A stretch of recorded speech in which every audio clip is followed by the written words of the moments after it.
자, 이어서 뉴욕 현지 연결해 보겠습니다. 모닝 뉴욕 김한희 특파원입니다. 안녕하십니까? 네, 안녕하세요. 네. 자, 이날 고용 지표가 딱 방점을 찍었고요. 또 연준과 테슬라 여러 가지 특징주들이 많이 움직였었던 하루였었는데요. 뉴욕 증시 어땠나요?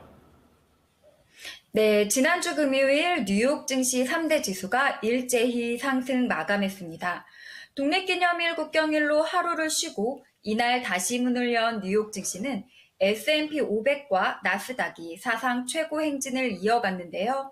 미국의 6월 신규 고용이 시장 예상을 크게 벗어나지 않으면서 연방준비제도가 9월에 첫 번째 금리 인하에 나설 것이란 기대감이 강화된 것이 증시 상승세를 부추겼습니다.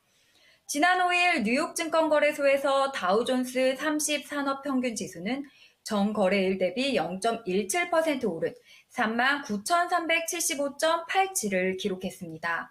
S&P 500 지수는 0.54% 오른 5,567.19를, 나스닥 지수도 0.90% 오른 18,352.76의 거래를 마쳤는데요. 나스닥은 이달 들어 하루도 빠지지 않고 사상 최고치를 기록하고 있고요.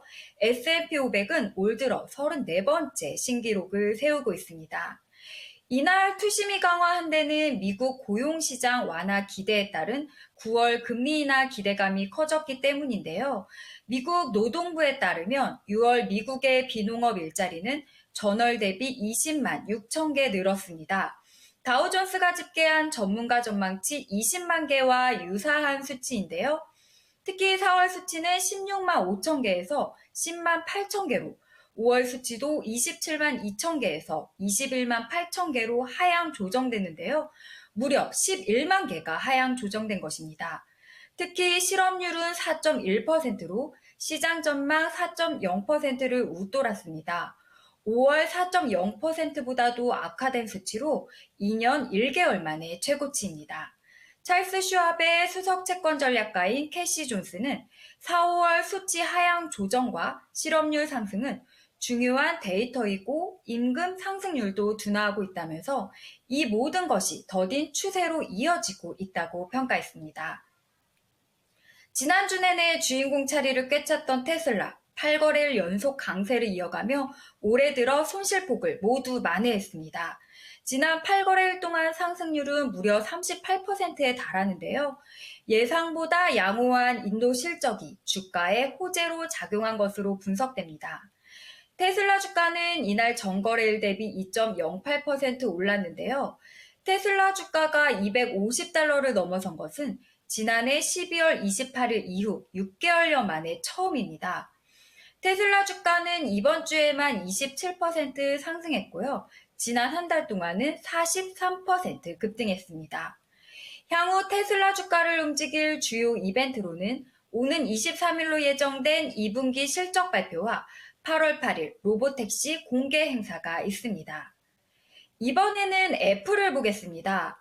애플의 기업 가치가 연일 오름세를 보이며 시가총액 1위 탈환을 눈앞에 뒀는데요.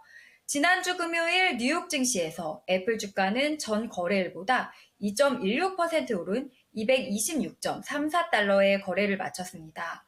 올해 하반기 열린 4거래일 동안 주가는 계속 오르며 사상 최고가도 226달러대로 올라갔습니다.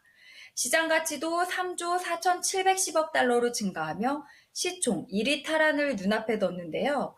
이날 주가가 1.47% 오른 시총 1위 마이크로소프트와는 40억 달러, 불과 0.1% 남짓밖에 차이가 나지 않습니다. 애플이 시총 1위 자리를 탈환하게 된다면 지난 1월 이후 5개월여 만이 됩니다. 한편 이날 대형 기술주 7개를 가리키는 매그니피센트 7 종목들은 엔비디아만 빼고 모두 올랐는데요. 엔비디아는 1.91% 떨어져 2% 가까이 하락했습니다. 3일 4.6% 급등했던 엔비디아는 이날 뉴스트리트 리서치의 피에르 퍼라구 애널리스트가 추천 의견을 매수해서 중립으로 하향 조정한 여파로 하락했습니다. 퍼라구는 엔비디아가 더 이상 큰 폭으로 오를 여력이 없다고 평가했습니다.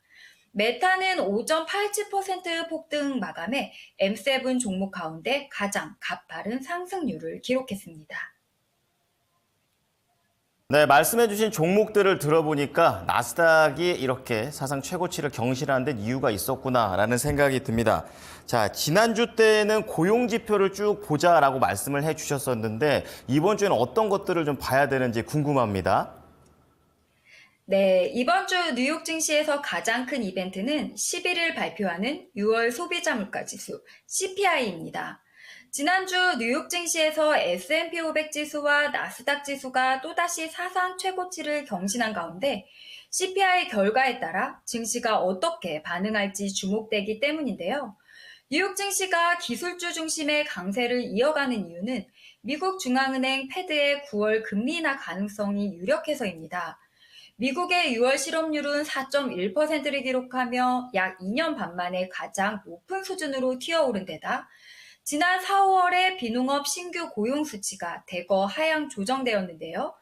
이 가운데 CPI 상승률이 더욱 둔화한 것으로 나타나면 9월 금리 인하론이 더욱 힘을 받을 것으로 예상됩니다.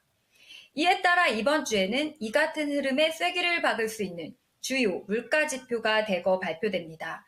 11일에는 좀 전에 말씀드린 6월 소비자 물가 지수 CPI가 발표되고요. 12일에는 6월 생산자 물가 지수 PPI와 미시간 대학교가 집계하는 인플레이션 기대값이 공개됩니다. 조사기관 팩트셋이 전문가들을 대상으로 집계한 바에 따르면 6월 CPI는 전년 동기 대비 3.1% 상승했을 것으로 예상되는데요. 전월치 3.3% 상승보다 상승률이 더욱 둔화한 수준입니다. 전문가들은 6월에 주거비 인플레이션이 둔화의 조짐을 보이는지 여부에 대해 주목하고 있습니다. CPI의 세부적 요인 중 많은 요인이 둔화하는 흐름을 보이고 있지만 주거비 인플레이션은 마지막까지 끈질긴 모습을 보이고 있기 때문입니다. 파월 의장도 다시 공개 석상에 나섰는데요. 파월 의장은 오는 9일과 10일 미국 상하원에 출석해 반기 통화정책 보고에 나섭니다. 이외에도 다수 연준 의사들의 공개 발언이 예정돼 있습니다. 이번 주는 2분기 기업 실적 시즌이 시작하는 시기이기도 한데요. JP모건과 시티그룹 등 대형 은행들의 실적 발표가 분기 실적 시즌 개막을 알리는 신호탄으로 간주됩니다. 이번 주 12일 JP모건과 시티그룹, 웰스파그, 뱅크 오브 뉴욕 멜론이 실적을 공개합니다. 같은 날 결속제 업체 패스터널의 분기 실적 발표도 있는데요.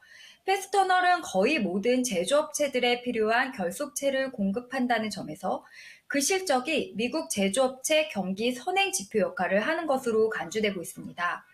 패스터널의 실적 흐름은 미국 제조업이 성장하고 있는지 둔화하는지를 미리 보여줍니다.